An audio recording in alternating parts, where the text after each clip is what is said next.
Good evening. I'm Marilyn Turner, Food and Friends Director of Development for Individual Giving. We are so thrilled to have had such strong interest in tonight's event, meal planning to preparation, a behind the scenes look at Food and Friends with Executive Chef Rasheed, our Community Dietitian Agata, and Executive Director Carrie Stoltzfus.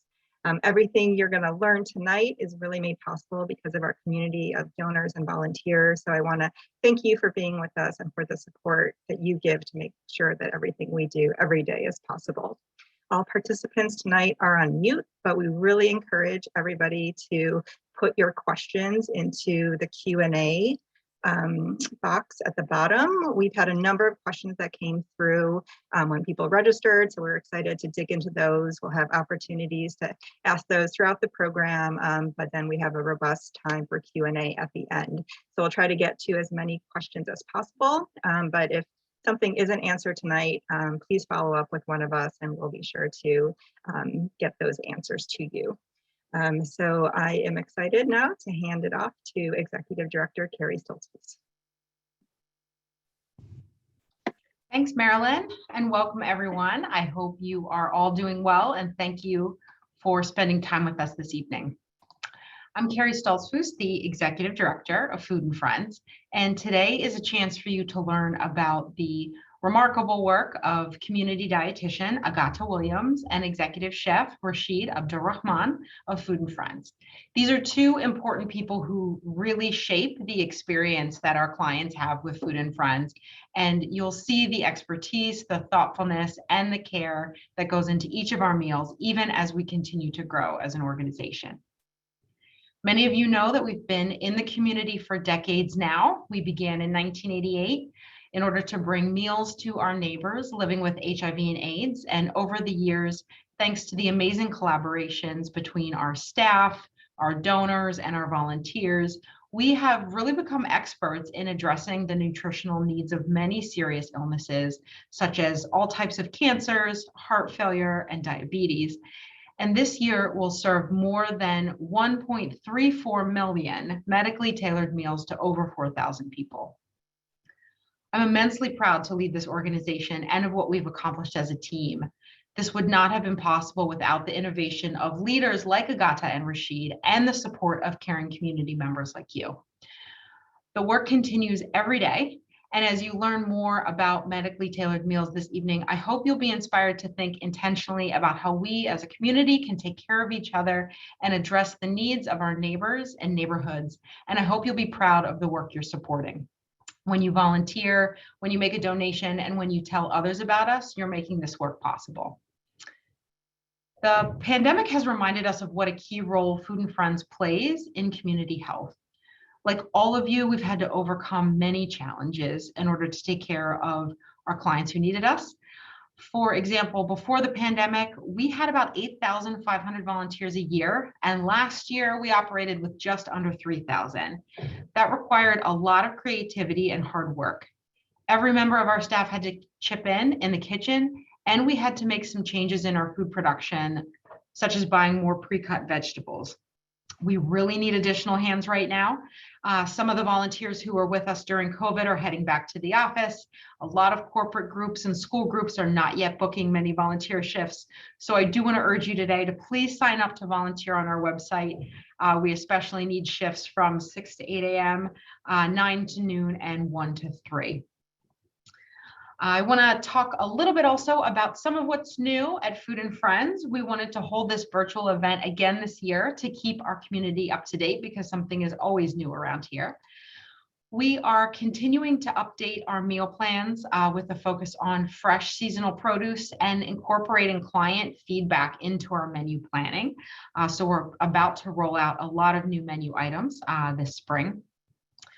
We are now regularly shipping frozen prepared meals to areas where we have traditionally only been able to deliver groceries every other week. And we're also going to 2 counties in Maryland where we weren't previously able to deliver at all. This has been so important to families who live outside of the areas where our trucks and our volunteers can reach on an every week basis.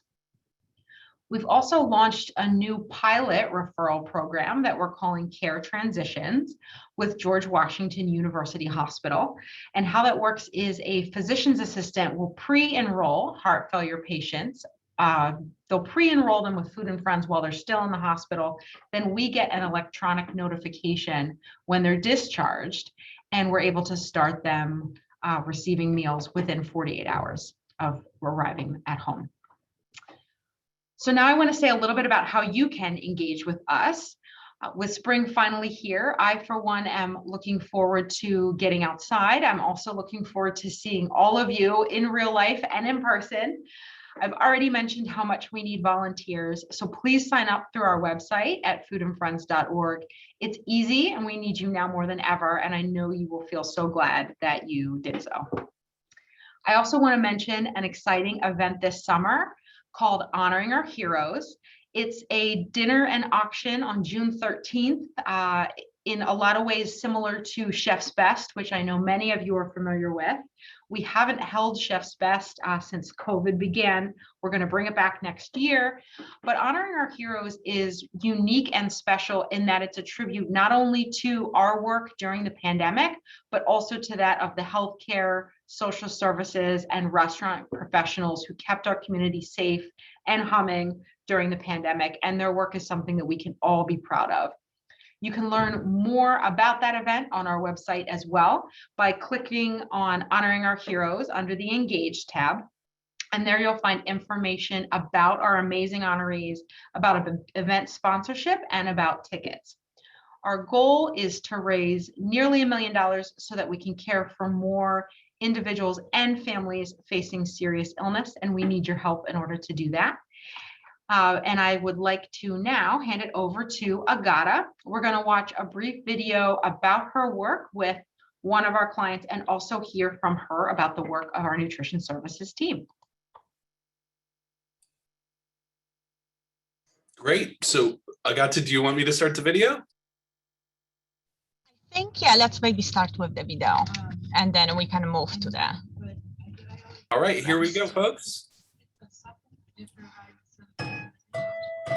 I thought I had a career in banking and, life was going to be like, up and coming, pow.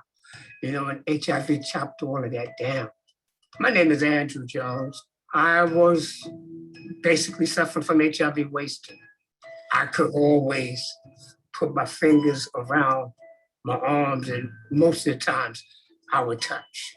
Also in 2018, I developed nasopharyngeal cancer. This is a very, very complicated combination of diseases. My name is Sagata Williams, and I am a registered dietitian nutritionist working here at Food and Friends. She was treating me more like she was my parent, like a mother, and she, like I was her baby, more or less. Oh, it's so great to hear that. She said, try this. She said, instead of the 4 teaspoons twice a day, try a teaspoon. I would have never thought how important a nutritionist is. As a dietitian, I am a GPS. Okay, you tell me where you are, you tell me where you want to be, and I will direct you how to get there. But you really are the one doing all the driving. There's no way that Andrew Alexander Jones Jr. thought that he would be sitting here at 62 and a half. I can visualize it. He gives me hope as well, but I think even more than that, he gives me the feeling of being needed with everything that I can offer.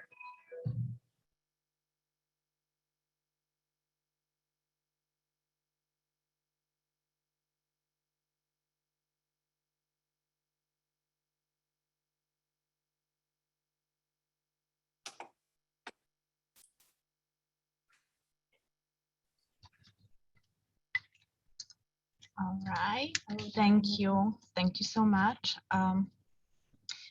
My name is Agata Williams. I am one of the dietitians here at Food and Friends, and I am here to talk to you a little bit about the behind the scenes and what we as dietitians are doing. There is a whole team of us, and we are actually involved in many, many different activities at Food and Friends. I like to say that we are wearing many different hats and sometimes at the same time.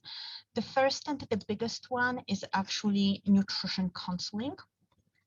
And we are providing care and counseling for individuals who are coming to our services if they do not have a dietitian already at the other place that they are in.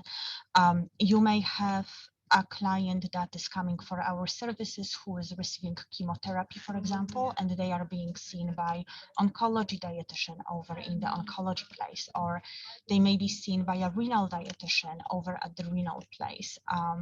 But if there is somebody who comes to the services without it, we are basically stepping in and providing that safety net and that counseling and that care that becomes part of the entire package that Food and Friends is providing. The second thing that we are heavily involved in is menu planning, and Rasheed and I will be talking about that probably just a little bit more.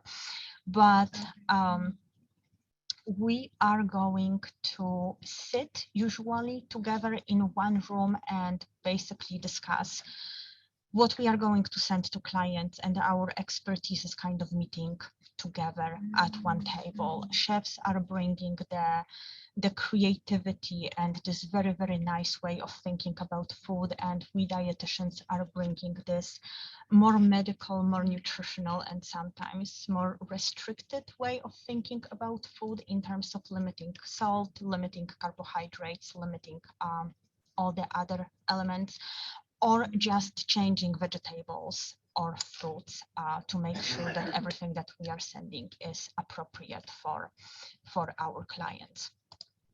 So we will be definitely talking about meals probably a little bit later as well. Quality control is another thing that we as dietitians are involved in.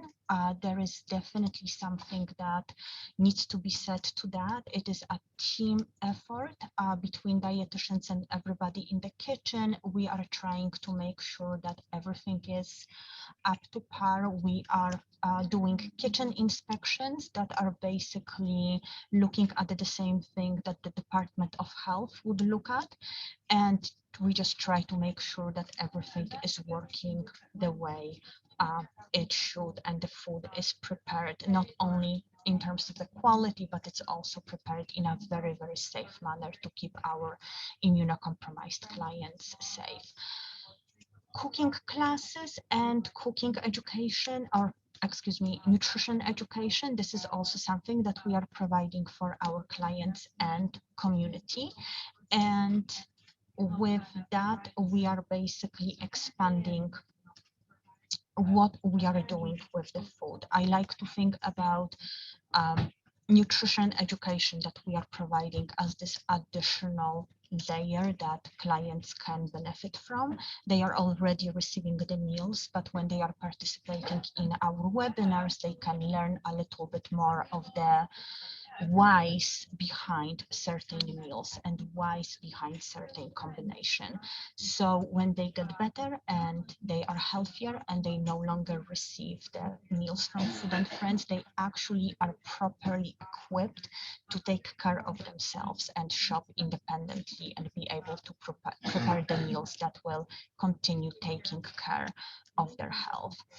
And then miscellaneous, there is a whole host of other duties and responsibilities that we as dietitians are responsible for and involved in.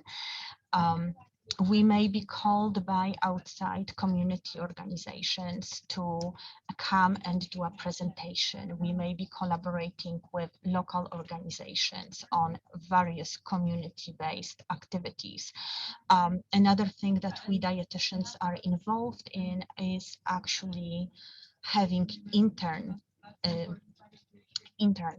studying nutrition, and basically those are individuals at the very, very end of their education. Once they finish school, they are going to sit to their board exam, but before they can do that, they need to complete internship that is very, very specific as to what's expected. And we will have a good number of interns every single year, and all of us are taking those future dietitians under our care and make sure that they will end up being wonderful experts and provide the care for our community and beyond. So this is a very, very quick and a very brief overview of what we are doing as dietitians here at Food and Friends. And as you can see, it varies tremendously and covers a very, very broad area, from overseeing the meal preparation in terms of the quality control and actually designing the meals with the chefs, to really one-on-one consultation with individual clients. Next. The other thing that I'm going to talk to you about today are our meal plans or diets that we are providing. And there is a logic behind all the color coding here. If you think about this graph, yeah, okay, I can use the mouse. I would like to point your attention to this part of the slide, because we are talking here about our regular meal plan, our soft meal plan, and our pureed meal plan. Those are the meal plans that are relating to texture of the food that we are sending. So when you think about individuals who may have issues with teeth, or they had, for example, some surgery that was done around the throat or mouth area, or they may have a cancer in this area, they may have difficulties actually eating regular foods. Some of the foods, and this is just one of the blessings that we have if we don't have any issues with eating, we eat the foods, we enjoy them, and we don't think about how much effort and energy it takes for the body to actually eat that food. When you think about things like very crunchy broccoli or very hard nuts, or foods that are very sticky like peanut butter, for example, individuals who are on the regular meal plan will have no problems whatsoever dealing with those foods, but individuals who may have some of the issues may need a diet that eliminates those particular foods. So the specific examples that we are doing here would be, instead of sending hummus with pita chips, we would send hummus with soft pita bread. That is much easier for those individuals to eat. Finally, in this section, we have pureed meal plan. Those are the foods that are basically pureed to the consistency of applesauce. And those are the meals that are provided for individuals who really have major issues with chewing and swallowing, and it may be due to various either temporary or more permanent conditions. And what the pureed meal plans are doing, they are basically providing the flavors that individuals are familiar with, because we will still puree chicken with some gravy, for example. We will puree vegetables and fruits, so individuals can recognize the flavors that they like and are familiar with, but the consistency of that food is safe for them to eat. What we are also providing are diets that would be considered specifically medically tailored. So those would be GI friendly meal plan, renal meal plan, and diabetic and heart healthy. And here we are, and high calorie. And here we are diving really deeply into medical nutrition therapy, where we are looking at what are the elements, what are the nutrients that specific foods contain. Is there too much phosphorus? Is there too much potassium? What is the fiber level? Should we reduce it? For GI friendly individuals, for example, we are reducing the amount of fiber because they generally cannot tolerate high amount of fibers. Reducing foods that are acidic. So it's not only things like oranges and lemons that are the first things that are coming to mind, but also things like tomato sauce. When you think about many salad dressings, they will usually come with something acidic like vinegar or some type of vinaigrette. What can we send to those individuals that is still yummy and delicious, but has some of those ingredients eliminated. Looking at sodium, potassium and phosphorus in terms of the renal meal plan, that would be another thing that we are looking at. We have actually discussions about what vegetables, what fruits are appropriate for individuals on those meal plans. Then we have this section of meal plans, which is no fish, no dairy, and vegetarian. And there can be a mix of either preferences or specific restrictions where, for example, people cannot have seafood, or they simply don't like it. They can request no fish meal plan for both cases. We also have shelf-stable meal plan, and that's usually sent to individuals who are very, very insecure when it comes to housing, or basically have difficulties with providing electricity, or the fridge has broken and they don't have ability to store the food in a way that it would be safe for them to store it. We have ability to mix the diets and meal plans depending on the needs of the individual client. So it is possible for somebody to be, for example, on renal meal plan and soft, or to be on diabetic and soft as well. It is also possible to combine them with those what I call preference meal plans. So it is possible for you to be on a GI friendly, for example, and no fish.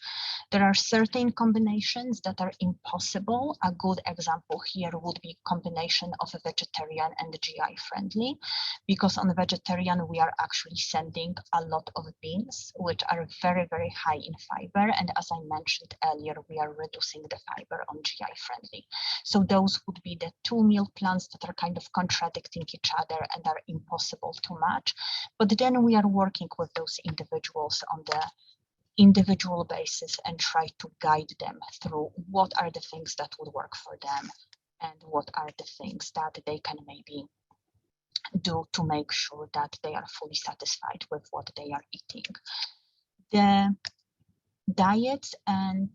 diets that are marked in green are basically the ones that we are providing on our Groceries to Go program. And the diets that are marked in yellow and green are the ones that we are providing on our HDM program. So everything that you are seeing here will be provided on HDM, which is our home delivered meals program.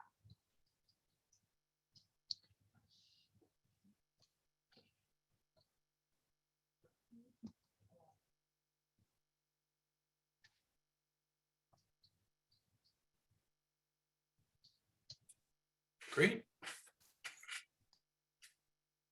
Well, thank you so much, Agata. So hi, I just want to keep everything moving, and that was amazing. We have some questions, so we'll definitely get to your questions and let folks answer. But I want to thank everyone for being here. I'm Jay Shepley, the Director of Communications. I have the honor today of introducing Executive Chef Rasheed Abdurrahman. He has really, truly elevated what it means to be a chef in this community. As a graduate of the Culinary Institute of America, he could cook anywhere in the world, but he cooks here at Food and Friends, and I've been really in awe of his leadership over the past 8 months of being with Food and Friends. So without further ado, I will turn it over to Executive Chef Rasheed, and he will talk a little bit about his work and what goes the day-to-day and how we make this possible. So I'll start to share the screen share again. Okay, thank you, Jay. I really appreciate the warm welcome there. Good evening, everyone, and thank you for participating in Food and Friends virtual presentation.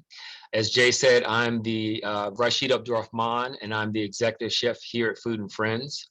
Tonight, I'm here just to share some information with you about, what and how we do things in the kitchen. So we're going to start out by talking about some of the areas that we'll discuss tonight. So the kitchen operations, a big part of the kitchen operations is the menu development, food ordering, food safety, and food production. And we'll touch upon some of those things tonight. All right, do I have control of the screen or next screen? Yes. Next screen, thank you. Okay, so here at Food and Friends, we, as Agata spoke earlier, we produce medically tailored meals. Thank you. And those meals, we designate a name. We call them home delivered meals because we deliver meals to our clients. We work on a 6-week cycle. So our recipes and our menus are based on weeks 1 through 6. Once we get to week 6, then we go back and start on week 1 again. This usually lasts for about a year. Most of our clients receive about 18 meals and they get 1 meal delivery each week. We do have some clients that are on a 12 meal plan and some on a 6 meal plan. But sometimes it's based on what they may not need as much food, or they may be receiving food from someplace else, or like to cook food for themselves. So, you know, it's nice to have that option, but the majority of our clients are on an 18 meal plan. All the food is prepared here in the kitchen on the premises. We bring in, you know, food from, we have a combination of some frozen meats, some fresh meats, frozen vegetables, fresh vegetables. It's a nice mixture. And we deliver food once every week. Next slide, please. So we spoke about the 12 meal home delivered meal plans. And a lot of the diets, as Agata spoke about, we touch upon our regular diabetic, heart healthy, GI friendly, renal, high calorie. I'll come back to that one. No dairy, no fish, shelf stable, vegetarian, soft and pureed. We added a new, later last year, we added a new diet called cystic fibrosis, and this is covered under the high calorie. Those are clients who need they have issues with trying to keep weight on. So we bulk up their meals. We add more butter and oil to their meals. There's also some clients that the dietitians have identified that they need more calories or would benefit from more calories in their diet. So those fall under the high calorie diet as well. As Agata said earlier, you know, it's not very straightforward. Some of the clients can be a combination of a no fish, heart healthy, or diabetic, soft, no fish. So, you know, we try to take care of as many clients' needs as we can within these parameters. Next slide, please. So how do we create meals here at Food and Friends? Well, it's done by a combination of folks, so myself included, all the chefs and all the dietitians. We get together a few times a year. We talk about, we taste the food that we're serving every 2 weeks. We take in feedback from clients. You know, if they say, well, I think this is too spicy, or I'd like to see more sauce on a dish. We also brainstorm. We bring new ideas to the meetings to think about things that might benefit our clients, or foods that people would like to eat. Me personally, when I'm creating menus, I like to think about what is comforting, what is healthy. Agata kind of talked about this earlier. So my criteria is healthy, yummy, and delicious. So I think those are the things that I focus on when I'm thinking about food for our clients.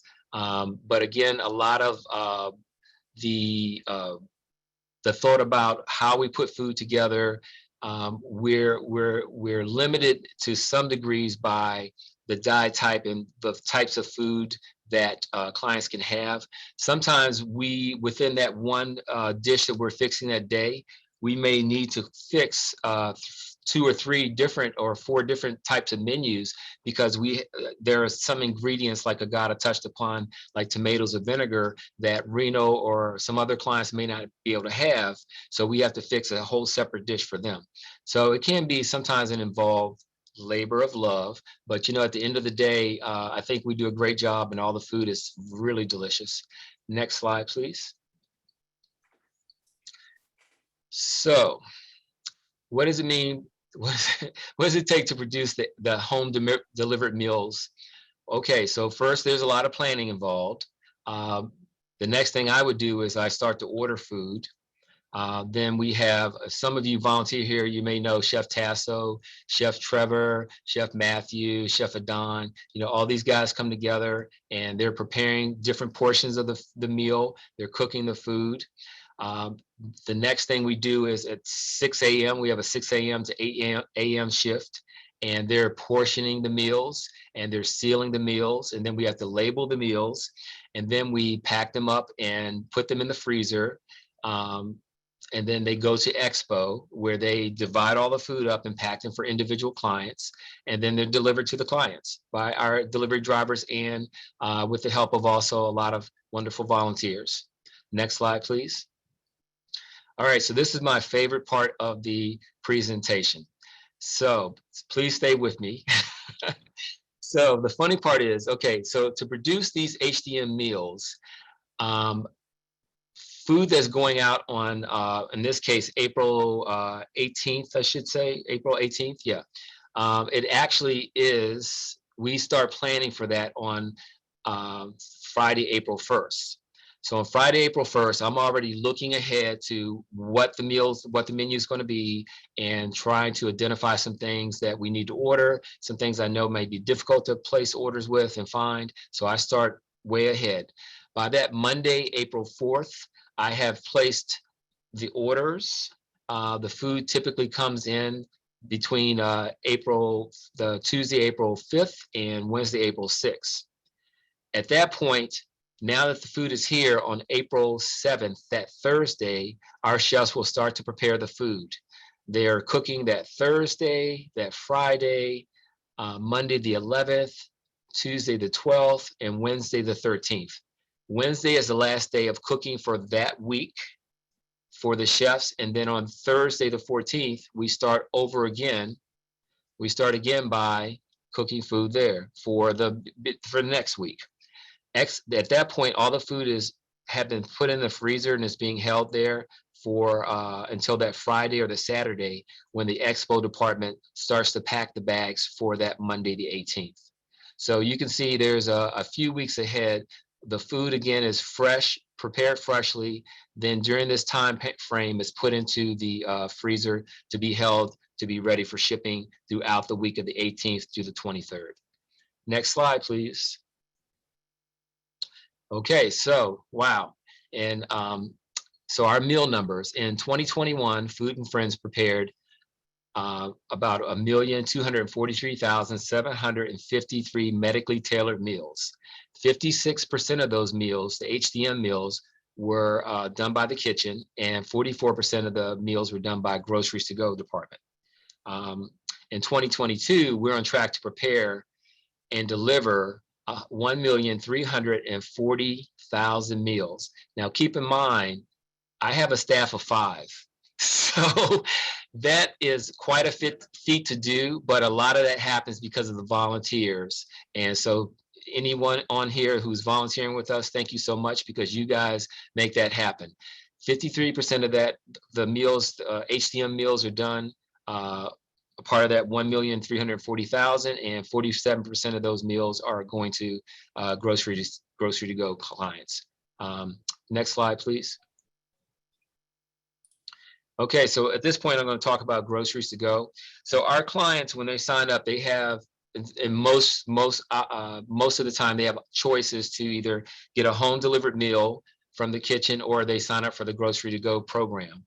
The Grocery to Go program is based on an 8-week menu cycle. Each client gets 2 weeks worth of groceries, and it's delivered once every 2 weeks. And the Grocery to Go department has 9 different meal plans. They, in addition to canned groceries, they also get fresh produce.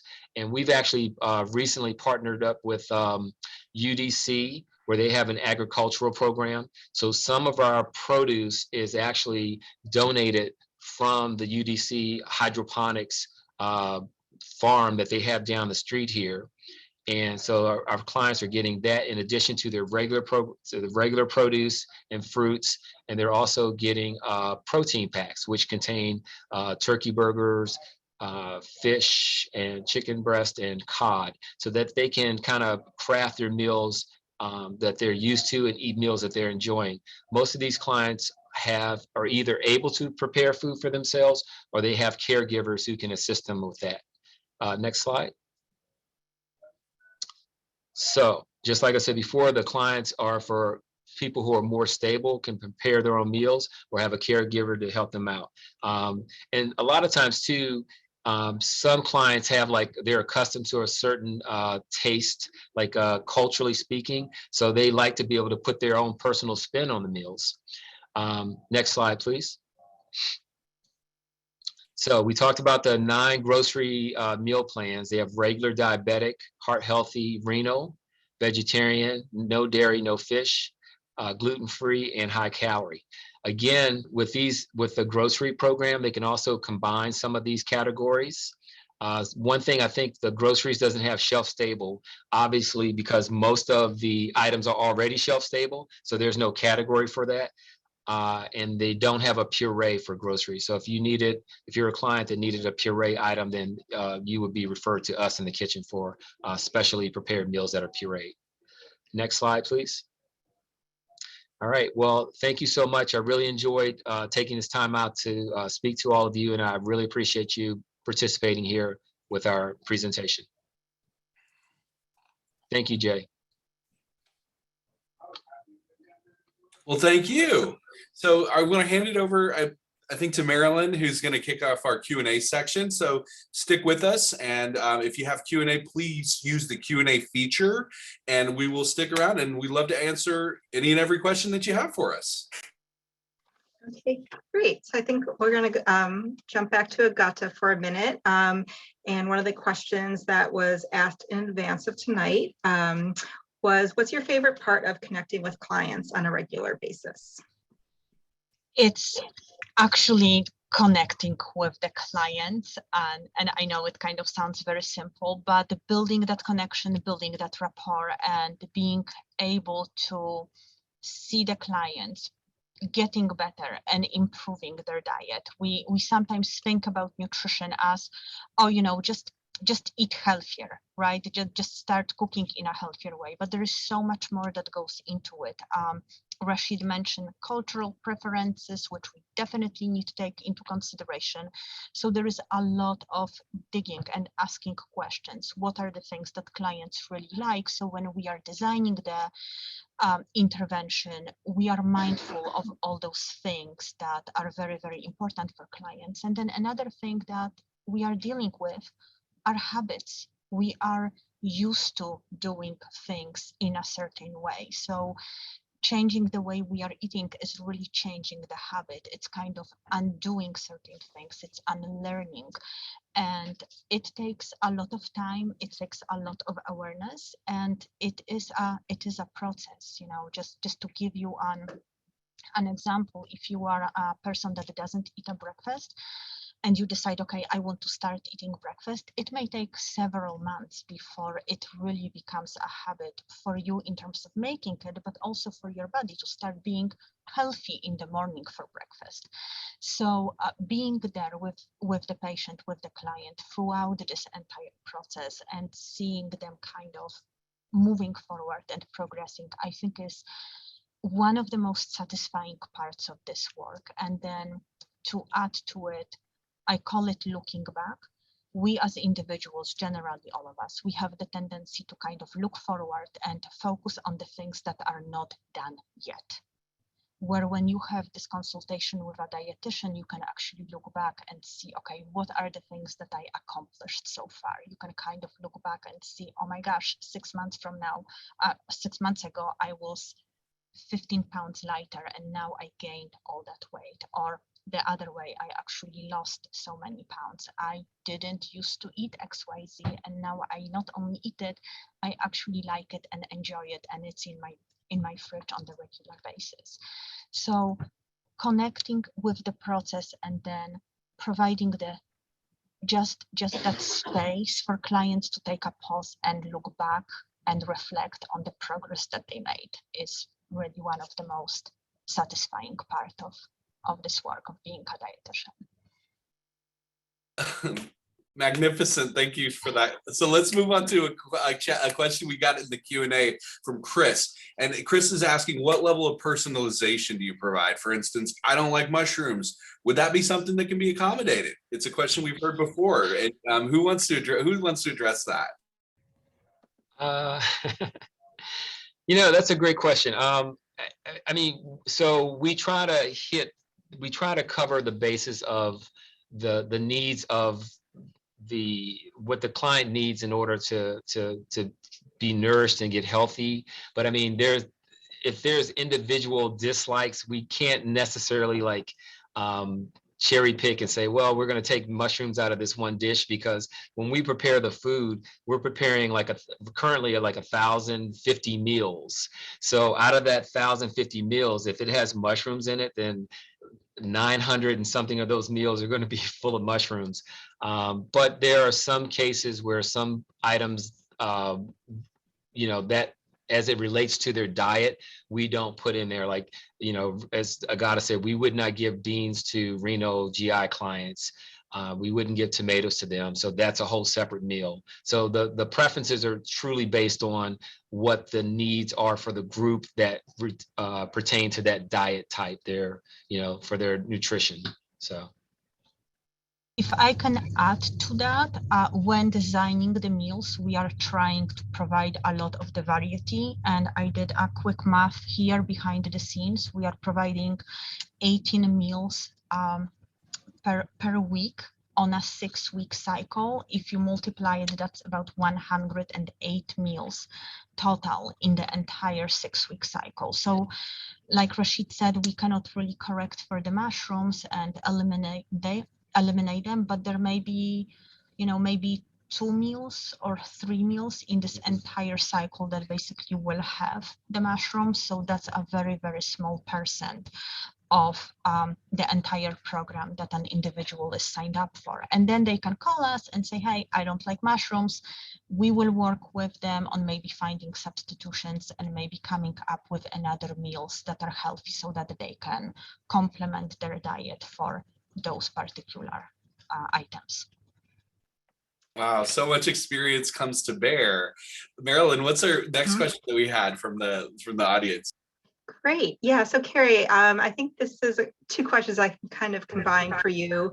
The first is, how does somebody qualify to become a client of Food and Friends? And then kind of a second part, Rasheed had mentioned, our high calorie diet and expanding to cystic fibrosis last year. So as Food and Friends has expanded to new illness populations over the years, what's that thought process behind expansion, and what illnesses do we consider and then choose to then serve?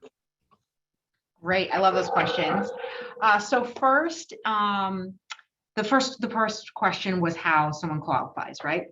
So I would encourage anyone who's on this call who wants to learn more about that to go to the website. We try to make it as easy as possible. We actually have a little quiz that you can take on behalf of yourself or someone else if you're interested in finding out if you might qualify. And you can also call us if any part of that isn't clear. So I wanted to say that first. But in a nutshell, what all of our clients have in common, thank you, Marilyn, for putting the website there. What all of our clients have in common is that they've got a serious illness. They have a diagnosis. They are nutritionally compromised in some kind of a way.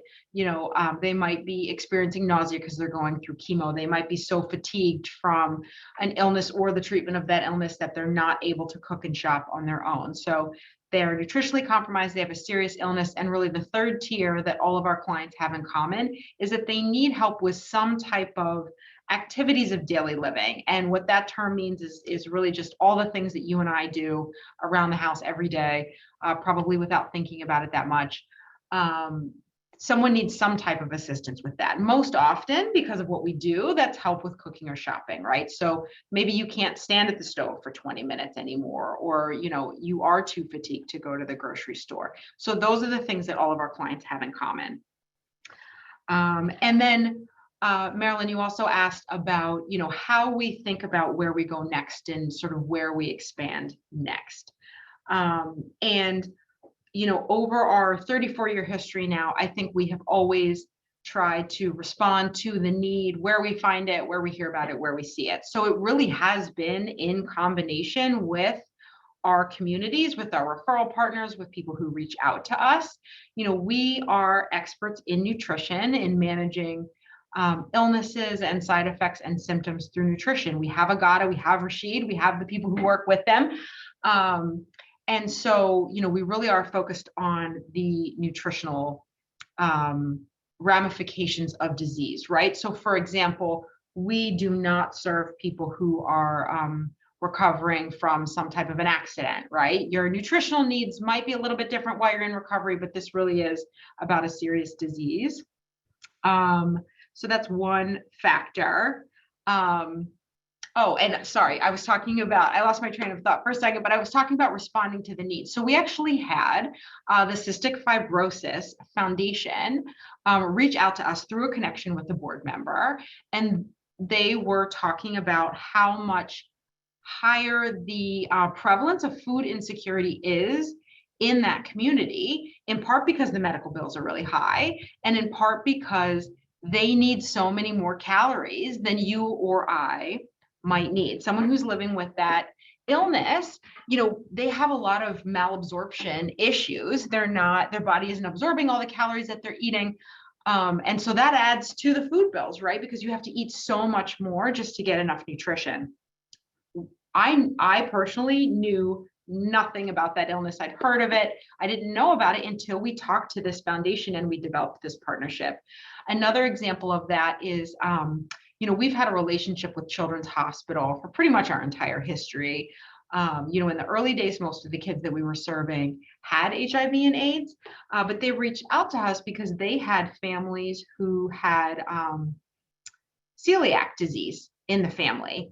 And these families were also food insecure, and using other food pantry systems, you know, other types of food services that might be available for a family that's food insecure wasn't appropriate for a family that has to be gluten-free. And another thing that their dietitian told us was, you know, if someone's from another country, you know, for example, in El Salvador, a can of beans is a can of beans. And in the United States, a can of beans has other stuff in there, and you got to learn how to read the back of the can, right? So there are all these reasons that this particular, you know, subgroup of kids that they were taking care of needed us. And so Agata and her team were able to adjust our grocery menu to take care of these families, right? So in our kitchen where we're preparing meals, there might be cross-contamination with gluten, but we can do groceries, right? So we worked on a menu, and now we're able to help those families in that way. So those are just a couple of examples of recently how we've responded to needs and increased what we're able to do. Oh my gosh, I love those behind the scenes stories of making things happen and moving mountains for the individuals that we serve. We got another question. We want to get to all of everybody, but I want to cover this next question in the Q&A. This is a really interesting question from Margaret. And Margaret is asking us, oh, where did it go? Oh, it disappeared. Margaret is asking us, do you tell people exactly what is in the meal? Will they even know that there are mushrooms in the dish, for example? That's a question for Margaret. And I think this is a good one because there's a lot. So Agata, do you want to do that one? Sure, I can do that one. So to some extent, yes. We are sending menus to our clients when they start the service. As we were talking, the meals are sent on a 6-week cycle. And what we are doing right now, we are providing the booklet that has the menus for all 6 weeks. So there are two things that are coming here to play. Some people just wait until the delivery day, and then they are kind of what's in the bag, getting a little bit of that excitement and surprise what's in the bag.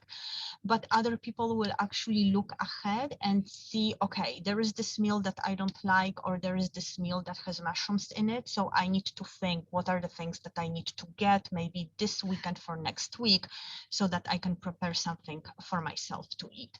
When we are putting the descriptions on the meals on the menu, they are pretty straightforward and very detailed. So it will say, for example, you know, chicken with particular sauce, brown rice, and green beans.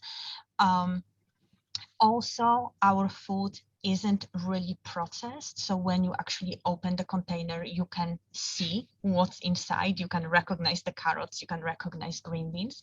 But if there is a question about what I call invisible ingredients, for example, something in the dressing, we may have somebody who is having a little bit of allergic reaction to mustard, for example, and they want to know if there is mustard in a dressing. We as dietitians have access to production sheets that chefs are working with, so the client can call us and be like, hey, what are the ingredients in this dressing? We may have somebody asking for that, and what I would actually do in those situations would write down the ingredients of interest, if you will, take a blank menu and cross off all the meals that contain this particular ingredient, so that client knows, okay, this particular salad with this particular dressing has a little bit of mustard in it, and I shouldn't be eating that. So there is this very, very generic layer of looking into what's in it in terms of the menu, then what's in the box. But if there are more questions, clients can always call us dietitians, and we can literally go nitty gritty down to oregano and tarragon and mustard and lemon juice. Agata, that was such a great example of the detailed work that goes behind and what we want to make sure we communicate with the clients. Rasheed, I have a really timely question for you. So this question is, we're all experiencing, the increased costs at the grocery store and at the gas pump. So can you talk about how Food and Friends sources its ingredients and supplies, and how we're seeing, that increased expense and how it impacts our work? So, yeah, thank you. That's a great question. 99% of our food is not donated. I said 99.19% or 9% is not donated. It's we are buying the food from vendors. So just like you would go out to a restaurant and the restaurant would be delivered food from Cisco or Saval or Metropolitan Meats or Keeney Produce. Those are the very same vendors that we use. So we're ensuring that we're offering our clients the best, freshest produce and meats and things that we can buy. But that also means that we're also subject to all the price increases that's been happening in the community. In addition to the high prices, there's also shortages. So a big part of my job these days is narrowing down products, trying to maneuver between different vendors. And if one vendor doesn't have chicken breasts or they don't have the quantity that we need, then I have to go to another vendor. I'm also very conscious about pricing, because I want to make sure that, we have enough money to spread out to provide as many meals as we can to make possible for all our clients. But it has been a challenge, and I'm sure everybody, is feeling a pinch, but for organizations, it's a pretty big pinch, because if you can imagine, when you buy chicken breast in the store, you're buying like maybe for 5 or 6 for your family. I just bought 740 pounds of chicken breast yesterday. So it's a lot. Yeah. Thank you so much for highlighting that. The next question I've actually got, I think we should go back. We're gonna have to go back to Executive Chef Rasheed for this one, and it's from Michael Helikowski's asking, what are the jobs that volunteers do? Oh, wow. Okay, so it depends. So in the kitchen area, there's 3 different departments. There's expediting, there's the kitchen proper, and then there's groceries to go. So if you were assigned to the kitchen, well, let's say you could be packing up, you could be portioning out fruit, you could be portioning meals, you could be in the kitchen like making hummus. You could be let's see, wow, what did we do today? You could be helping dish out the soup and put it into small containers. Chopping really big sweet potatoes like this. Yeah. Day. Well, no, actually, it's funny, Carrie, because today they were complaining because they were too small. They wanted to go back to the big sweet potatoes. So yeah, there's opportunities for chopping. There's, of course, the usual KP duties of onions and sweet potatoes and celery and things like carrots, things like that we have to cut every day for our soup. We make 80 plus gallons of soup 3 days a week. So there's So just think about if you were home working in the kitchen or in a restaurant, those are the same things you would be doing here. Fortunately, we have a wonderful volunteer coordinator, Lena, who is there to assist you. And, we accommodate people with special needs if they can't lift heavy things or if they need to sit down. Like, we have all those things here for you.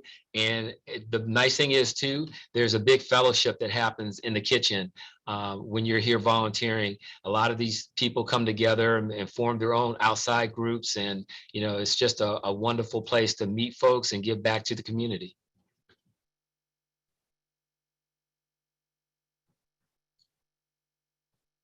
Great. And I'll just add, we also have volunteers do deliveries for us every day, and there's opportunities to help with our groceries program and putting all the meals together. So lots of different ways to have helping hands support us. But again, as we keep referring to our website, there's lots of information on how to sign up to be a volunteer there too. Okay, I'm going to throw things back to Carrie. Or whoever would like to answer this. This is a great question. We had someone curious about how we facilitate, continuous improvement. Like, how do we assess our production methods periodically? How we survey volunteers? Other metrics that we consider as we, continue to evolve and want to, be the best we can be. Yeah, sure thing. We have a ongoing quality improvement program that the leaders of all the departments meet about regularly. I know, Rasheed, you're a part of those meetings. Agata, I know the nutrition team is too. So really just always looking at client feedback. We survey our clients at least once a year. Sometimes we do targeted reach outs at other times, but everybody gets surveyed once a year. Same thing with the volunteers. They are an important community too. We rely on them to help us get this work done, and hearing about their experience is really important. So, we do incorporate that feedback. The city, just put out a senior hunger report, and we actually got called out not just for responding to client feedback, but for following up with an individual client and letting them know how we were incorporating their feedback into how we continue to do our work, which I loved. So yeah, we meet about this stuff all the time. There's a whole sort of quality improvement, quality assessment scope of work where we're looking at how were bags packed incorrectly, did we hear that from a client or a volunteer, and then what do we have to do in our process to keep that from happening. And we're also always looking at our processes of how we work with the volunteers to make sure that they have the information that they need to pack all of these layered meals together correctly so that the right food gets to the right client. So we want to support both the clients and the volunteers in getting the food to the client at the end of the day. Amazing. So we have another question from Chris, and that is, how often does a dietitian talk with a client? How often? It really, to a very large extent, it's up to a client. I will say that this is a relationship that we are trying to build from the very beginning. We have our kind of internal system of assessing clients' health, where we would see at them whether they are high risk, moderate risk, or low risk client. And that's definitely something that we are taking into consideration. But by the end of the day, it's really up to a client and to what extent and how much they want to take advantage of the services that we are providing. And then we are available for them. I have clients that will call me very, very frequently with just one or two quick questions. They are just kind of working in those kind of bursts of information, very often, but very short conversations, just 5-10 minutes. And then I will have clients that will prefer to maybe talk once a month or once every 3 months, but then it is an hour and a half long appointment and conversation where we are doing a really, really deep dive into what it is that client wants to talk about. And then when you are thinking about the client situation and what they are dealing with at this particular moment, nutrition counseling may be very much so needed, but it may be something that they just physically don't have either physical or time or just mental and emotional space. And when you think about clients that are dealing with cancer and have treatment every day, they are just too tired to have yet another appointment. And I actually will have clients that, you know, I would deem as high risk, but they will be very straightforward with me and say, you know what, I would love to talk with you, but right now I don't have time. I'm just too tired. There's too much going on, too many doctor's appointments, too much in terms of coordinating the transport, because it's also coordinating transportation. I have clients that are going to Baltimore to get their treatment. Can we talk in 2 weeks, or can we talk in 3 weeks, or can we talk in a month? And the answer is usually yes. If I always will leave the door open, hey, you know, is it okay if I check with you, for example, in 2 weeks? But it will be just following up a very brief consultation, the kind of friends part, without really doing very, very deep and involved consultation. And then on the other side of the spectrum, I will have clients who are, you know, they just want to lose weight, which isn't like a very, very high risk issue in terms of the medical situation. They just want to work on the weight loss. And I will talk with them once a week, once every 2 weeks, because they have the time and they are motivated to do it. And this is the extent that they want to utilize the service that we are providing. So we are here available, but by the end of the day, it's really up to client where they are, what they need at this moment in time, and the needs are changing. I have clients that didn't talk to me for a year and a half or 2 years, and now we are talking to each other once a month. Great. Okay, so we are actually a couple minutes over time, and we want to be mindful of everybody's evenings. So thank you so much for this engaging presentation, for bringing such wonderful questions to share and dig deeper into our work. I did want to answer quickly. I think Anna in the chat asked if there's opportunities to see how the food is prepared. Yes, we love giving tours to our community. They're open anytime. So if anybody on tonight's call wants to reach out to me at mturner@foodandfriends.org, I'm happy to look at our schedules and have an opportunity to show you how the kitchen works and have a chance to meet Carrie, Rasheed, Agata, and Jay. So thank you again for your time and for being part of the Food and Friends family. Again, we can talk about this work forever. So look forward to more opportunities to continue to share updates on all we're doing with your support. Have a wonderful night. Thank you. Good night. Take care, everyone. Thank you. Good Bye-bye. night. Bye-bye. Bye-bye. Thank you. All right, thank you.